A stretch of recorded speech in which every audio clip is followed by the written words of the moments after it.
Wow. Never thought about it. That's something I probably never told nobody, but never thought about it.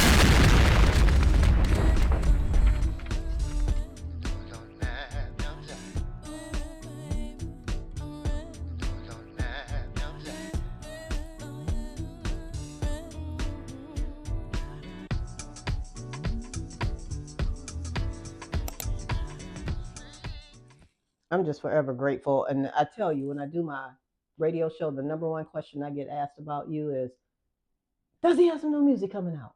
Because you know, people love your material. Yeah, that's beautiful. I try to do my best, I guess, and it's great to have.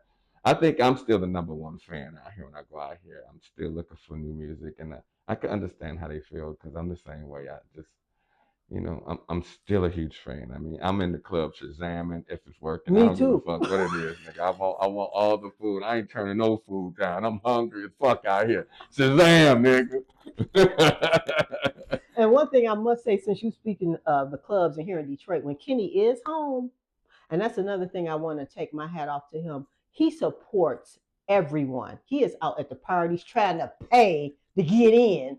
Well, your money support. Ain't no good. Well, you got to show support. I don't, everybody wants to be on the guest list. Yes. There's nothing wrong with that because I think everybody deserves to be on the guest list, especially if you have an identification that says Detroit, Michigan. I think you deserve.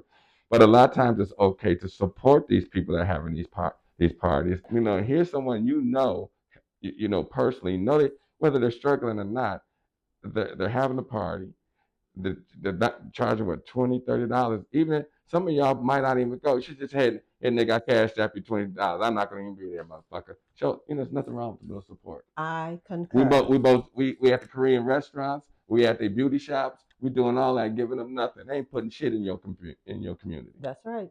And here you got a brother with a fashion line or doing T-shirts or something out there. Nothing wrong festivals. Come on, come on. And everybody want to be on the guest list. If they're throwing a party or something, it's okay. I still want. If I'm on the guest list, I'm still, okay, cool. But I'm donating this $20, $30 when I get there. And that's a beautiful thing because it's nice not to stay in the line sometimes. But I'm still gonna try to support some kind of way. So this is the thing with him. Or I'm a tip good. Somebody at the door. So I'll go up to him. I'll be like, I want to get this hoodie. I want to get this T Hill. Your money ain't no good here. But then when he come to my stuff, he trying to pay. I'm like, Mr. Dixon, your stuff, your money ain't no good here, sir. Yeah, but you. Well, put it this way, I love professionally supporting you because my endeavors are a little different. And what I mean by that is, I didn't already charge the motherfucker for your shirt already. All you need to do is pick it up. Trust me.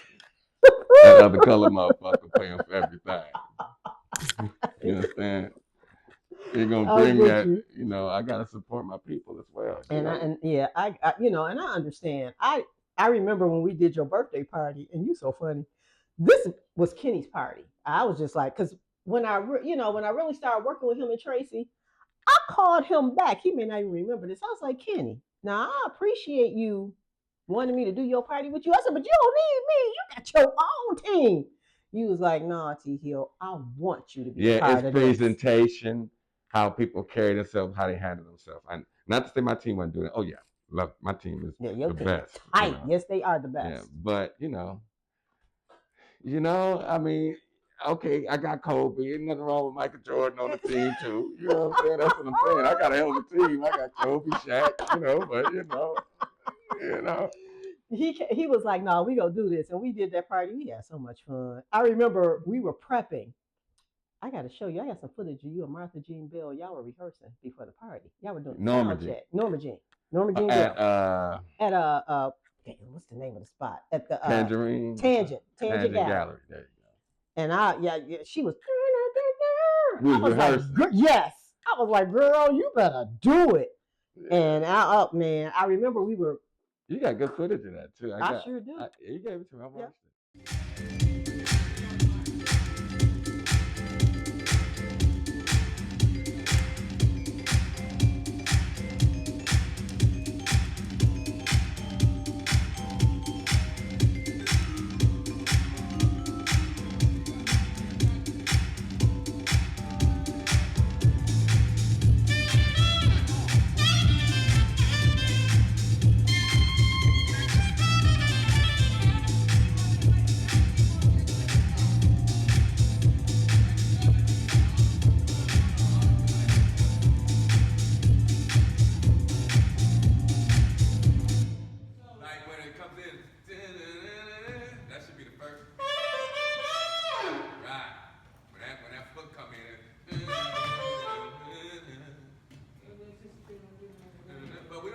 exactly like the record. They can get off and do your, get off and but come back to the melody.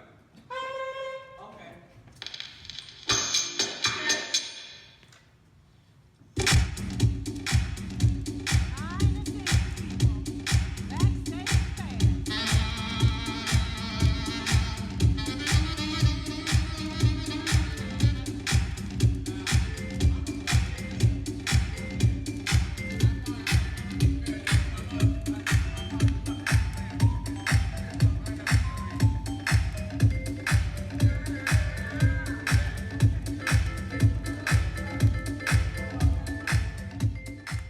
I was we had to clear out some ladders or something, so we had to go behind these curtains. And I went and I picked up the ladder. Kenny was like, "Damn, girl, you be hauling stuff." He was like, "You what?" She had to work and shit. I wasn't even picking up ladders. Shit, I looked over. She had a hard hat on, tape, got the little, bright orange vest on and shit. Lights on her head and shit. I was like, "No, we gotta get this done because we gotta get these people in here." So.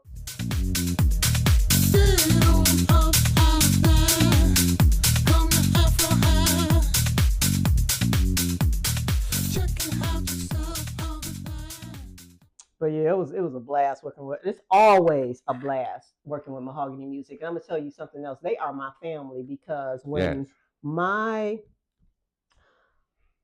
father passed, Tracy came over immediately, and Tracy was at the hospital with me. Kenny was traveling, but he was texting me, "Do you need anything? We got you. What do you want?" Da da da da da da. Same thing when my mother passed. When my mother passed, Kenny was at the house. Tracy was at the house.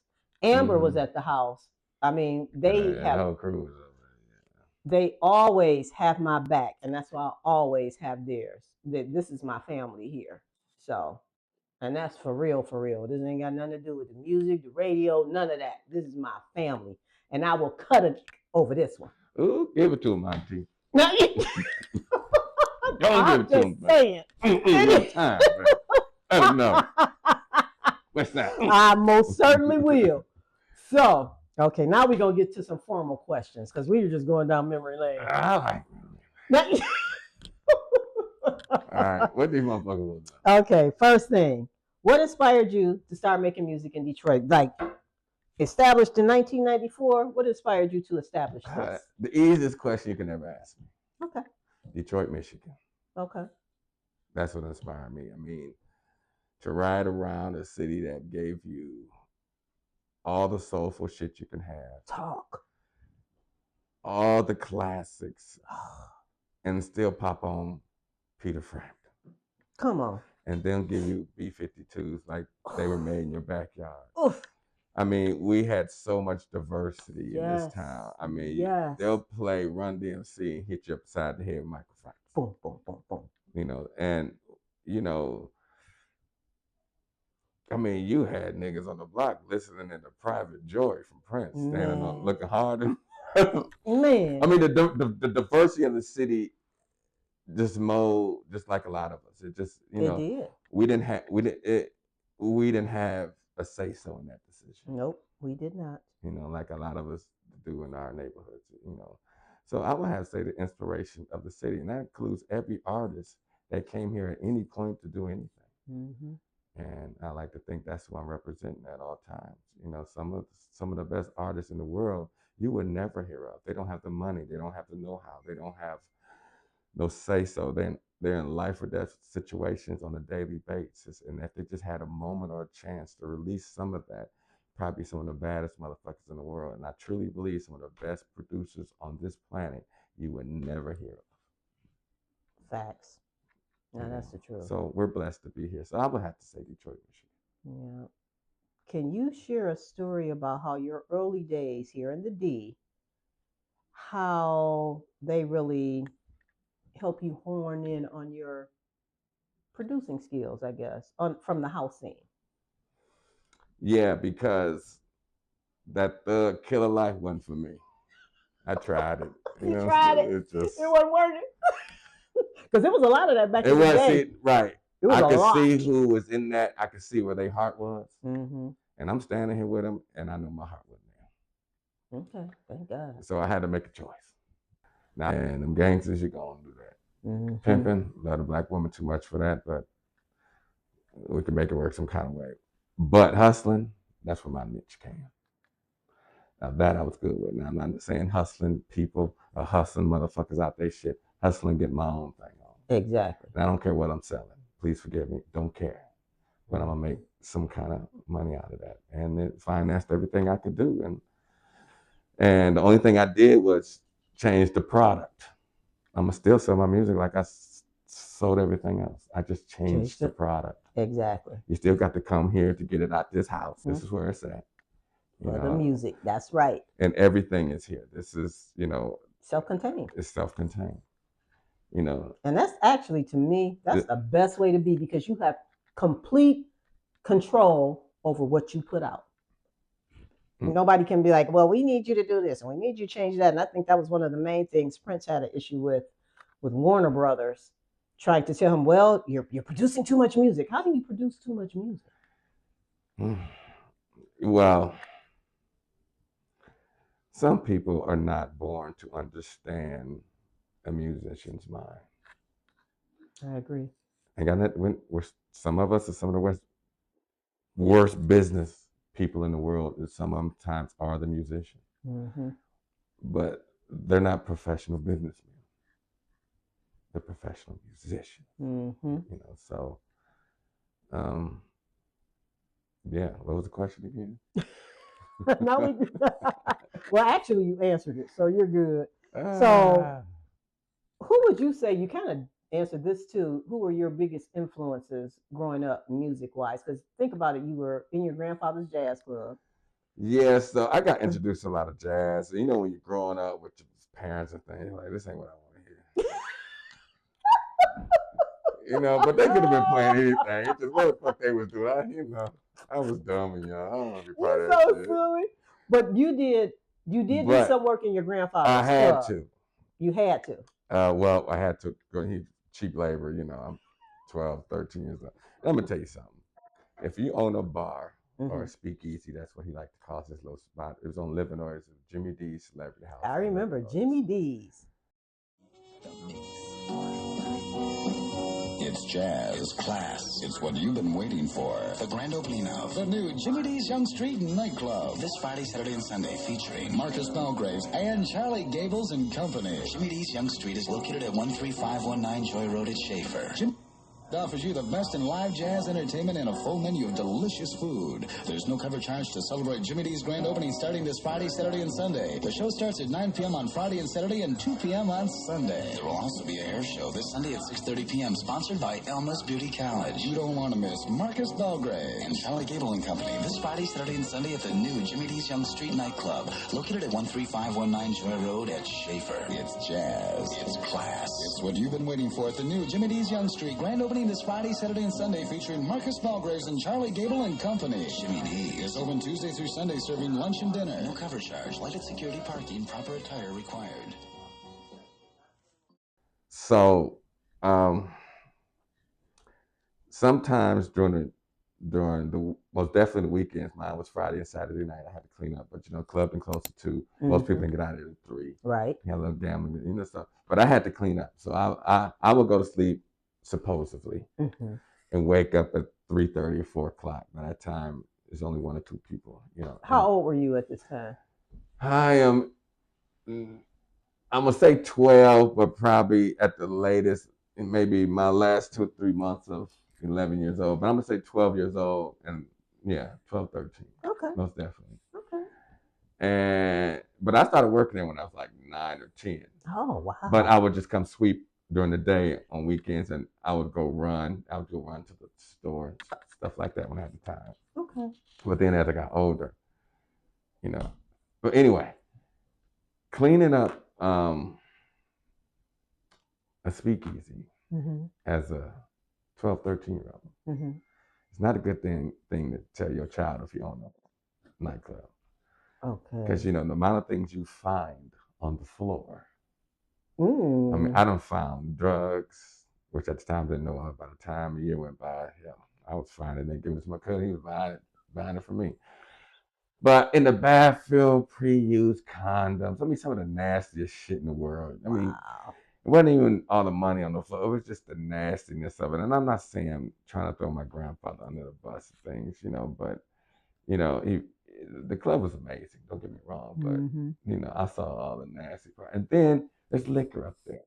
I'm 13. I'm curious. They found me one day, damn near unconscious on the bar. Really? Yeah, because I wanted to taste all of it. I didn't never really. Can't. Yeah, I knew it got you drunk. I knew all that, but I never really, just one morning just said, let me try this out. Grandfather thought I was dead. They took me, they thought something happened to me or something. I had a heart attack, young kid. And the doctor looked over, nigga, this motherfucker's drunk.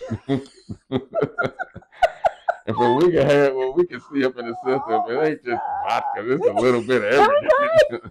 Man, I was on punishment for like 2 months. Ooh, man. Yeah, but that was some of my first experience at my grandfather's spot. Plus, that's where I got my jazz and stuff. You name it. We've all got it. He had the records, but I'm gonna have to say George Clinton, most definitely. Okay. You cannot walk away from that. Nope. Stevie Wonder in the Key of Life. Stop it, shut up, don't go there.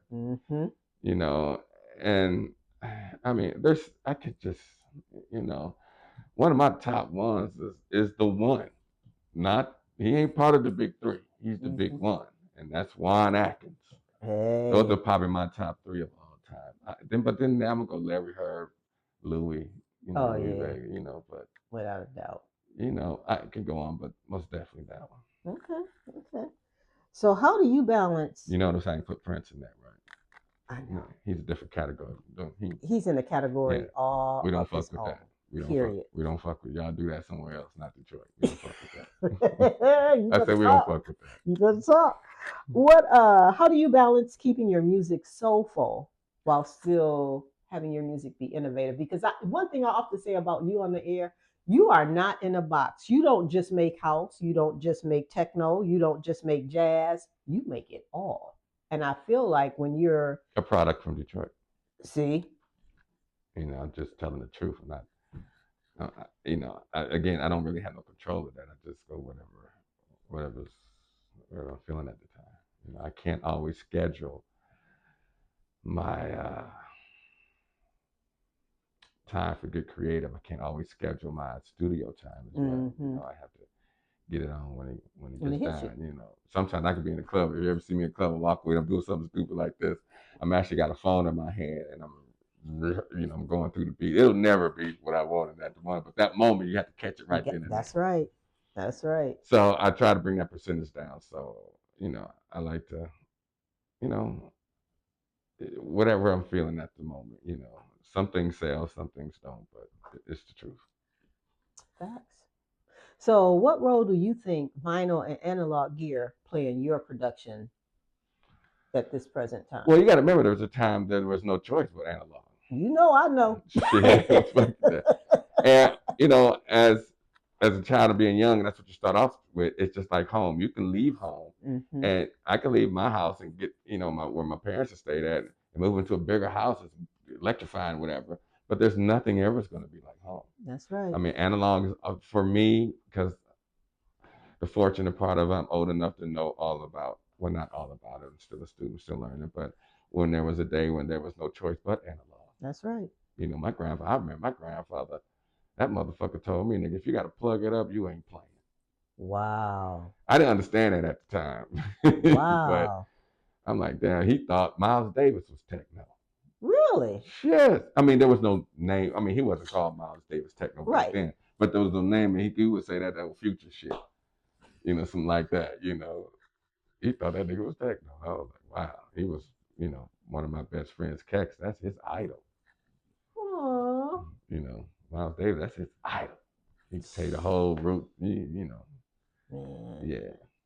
So, how does performing live compare to creating in the studio for you?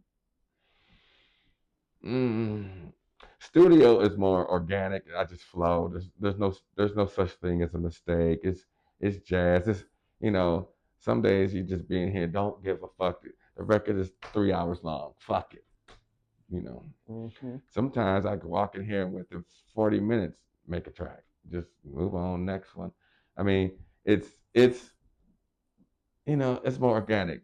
Live is rehearsed. It's more planned. Don't get me wrong, we do jam sessions as well, but it's more rehearsed. And you motherfuckers be on time. I ain't got time for these niggas. You understand?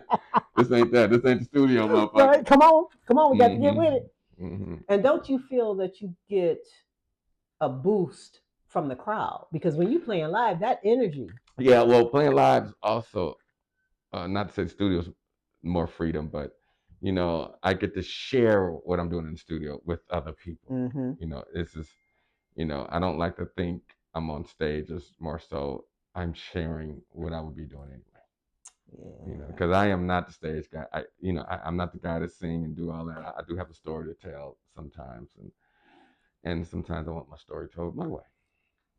You know what? That's what Mojo told me why to this day he does not really do interviews or release information to publications. He said, Teresa, I worked in the media. I know how they can spin information. He said, I'm telling my own story. I'm not allowing nobody else to do it. Yeah, right. I was like, okay, Mr. Johnson. Yeah, right, Mr. Johnson, whatever you want to do. Make sure you keep it behind the mask, man. Man, because Mojo. So what was the most memorable crowd or venue that you've ever played? Hands down.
This Moody Man interview is everything. Are you enjoying learning about the culture in Detroit? Well, guess what? Part 3 is on the way. Stay tuned. Please subscribe.